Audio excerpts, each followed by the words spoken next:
It seems like President Trump and I believe Treasury Secretary Mnuchin came right out and effectively said it after the election that they view the Dow Jones as some sort of barometer of the President Trump's popularity and how good his policies are. So if we continue to get weakness like we have seen, I think that President Trump would shift his tone pretty quickly, and then maybe we could get that boom in June.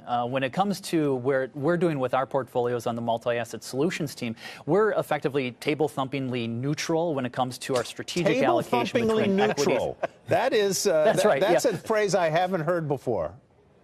What does it mean? Well, you know, it's where you have high conviction in being indifferent as to whether or not the better risk-adjusted returns are from equities or from bonds, because to us the balance of risks right now seem to be a little bit kind of neutral, and this is consistent with what our friends at Wells Fargo Investment Institute are talking about in terms of, say, where we are likely to be for the S&P 500. Probably we could move back up to 2,900 by the end of the year. So but where do we go lower first, or is it where we bounce from here? So you know, we're watching some key technical levels to kind of position portfolios, but right now, yep, we're just sticking neutral. So Ron, Brian has confidently driven a stake into a pile of Jell-O. That's about right. That's right. What do you think? I would be. I'm kind of it'd be slightly firmer than that with respect to the risks being much more on the downside. And if you're not getting very clear messages from Treasury bonds, from commodity prices, and now stock prices, and they tend to go in that order, by the way, as we move towards some sort of inflection point in the economy. Bonds go first, commodities, and then stocks, as we saw even in 2007 and 2008, went last.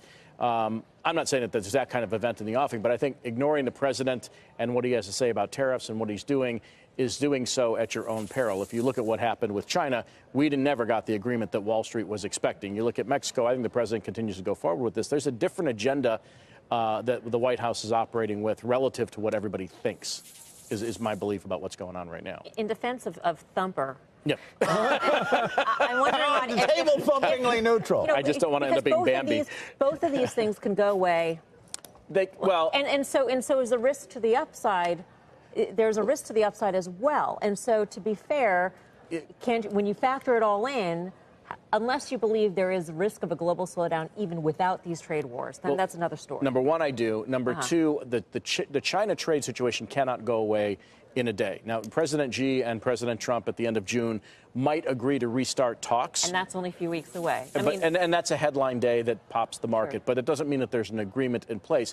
This thing with Mexico, clearly the president, if you read all the reports about his frustrations with his DHS team, with everybody on the immigration front, that they're not stopping the flow of asylum seekers, he's going it alone with respect to the use of these tariffs. And I think there are even broader issues at play. I was writing on CNBC.com yesterday. I mean, there is a lot of geopolitical instability. There's a lot of political instability around the world, and there's recession risk in other parts of the planet. So I think that when you look at the message of the bond markets around the globe right now, where we're back towards $11 trillion of debt that carries negative interest rates, that's a signal. That's a sign, and I think you ignore that at your own risk. So, Brian, give me some table-thumpingly neutral investments to make right now. Cash.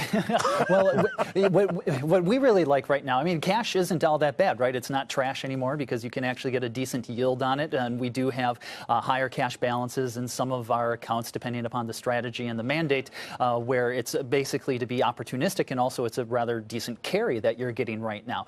We do like still spread products, especially higher quality, high yield, because we don't think that the U.S. is going to go into a recession. Globally, we might continue to experience a slowdown. At our investor forum that we had just last month, our global fixed income team in London made a very compelling case saying that, you know, if there's going to be a recession, it's likely not going to be triggered by the trade war. The seeds of it were probably sown much earlier as far as just the manufacturing malaise that we've been seeing, broadly speaking. But still, there's still some good, high quality, high yield companies that we find attractive on the bond side of things. And then on the equity side, you know, we do think that we could experience some sort of rebound from these levels, but we don't have the huge or a very high conviction in that. And so as a result, there's nothing wrong with defensive like consumer staples, low volatility, high quality equity. So that's where we're biasing our portfolios. All right.